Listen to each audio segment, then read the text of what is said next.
অবশেষে পাওয়া গেল পলিথিনের বিকল্প ব্যাগ। ভুট্টা দিয়ে কম খরচে তৈরি হচ্ছে বহনযোগ্য এই ব্যাগ।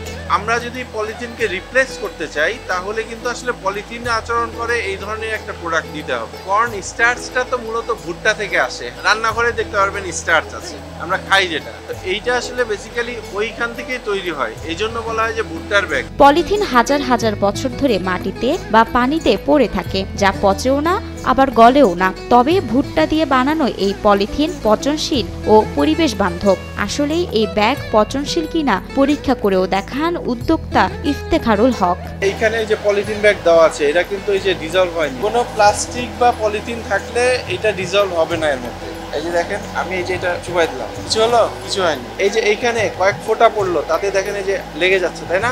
এটা হচ্ছে ইনস্ট্যান্ট টেস্ট। এইটাতে আমরা যে এর মধ্যে পলিথিন আছে কি নাই ইনস্ট্যান্ট টেস্ট করতে পারি। একটি স্বচ্ছ কাচের পাত্রে ডাইক্লোরোমিথেন রাসায়নিক ঢেলে তার মধ্যে পলিথিন ব্যাগ ও ভুট্টা দিয়ে তৈরি এই ব্যাগের পার্থক্য দেখানো হয়। Dichloromethane instant test.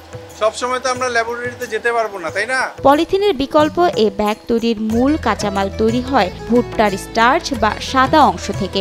সঙ্গে চুনের মতো কিছু জৈব উপকরণও লাগে। তবে এই ব্যাগের মূল কাঁচামাল ও উপকরণ বিদেশ থেকে আমদানি করতে হয়, ফলে এর উৎপাদন ব্যয় পলিথিনের চেয়ে একটু বেশি হয় বলে জানান এই যুবক। ভুট্টা বা কর্ন স্টার্চের বেসড একটা প্রোডাক্ট আসছে, সেইটা জাস্ট আমরা পলিথিনের যে ব্যবহারটা করি সেইভাবে ব্যবহার করতে পারি। এইটা corn starch base, corn starch, PLA, PBAT, calcium carbonate এগুলো দিয়ে আসলে তৈরি হয়। কোটি টাকার বিনিয়োগের এই ব্যবসায় ক্রেতাদের চাহিদা অনুযায়ী যে কোনো সাইজের ব্যাগ তৈরি করে দিতে পারবেন বলে জানান ইফতেখারুল।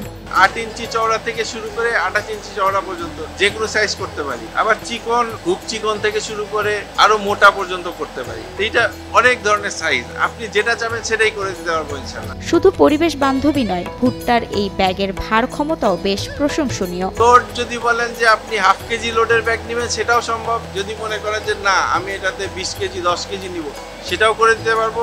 যদি মনে করেন যে না 40 কেজি নিব সেটাও সম্ভব। যদি মনে করেন যে 100 কেজি সেটাও আমরা ট্রাই করে দেখতে, ওইটাও সম্ভব। বিশেষ এই ব্যাগ তৈরির যন্ত্রপাতির পাশাপাশি এর কাঁচামালও ভারত থেকে নিয়ে আসেন ইফতেখারুল। তবে বিক্রি বাড়লে কাঁচামাল তৈরির কারখানাও গড়ে তোলার ইচ্ছা প্রকাশ করেন এই উদ্যোক্তা। সহজ জায়গা ছিল ভারতে পেলাম যখন, তখন আমি ইন্ডিয়ায় গেলাম, তখন কনফার্ম করে এসেছিলাম। পরে এসে এলসি করলাম, তারপরে নিয়ে আসলাম মেশিনারিজ নিয়ে আসলাম। রাজশাহী চাঁপাইনবাবগঞ্জ মহাসড়কের পাশে আলিমগঞ্জে ক্রিস্টাল বায়োটেক কারখানায় তৈরি হচ্ছে এই পরিবেশ বান্ধব ব্যাগ। স্থানীয় উদ্যোক্তা ইফতেখারুল হক 2022 সালে এই কারখানা গড়ে তোলেন। স্থানীয় বাজারে বেশ সাড়াও ফেলেছে এই ব্যাগ। পাট হচ্ছে আমাদের আবেগের জায়গা, যেহেতু পাট আমাদের নিজস্ব প্রোডাক্ট, আমাদের আবেগের জায়গা।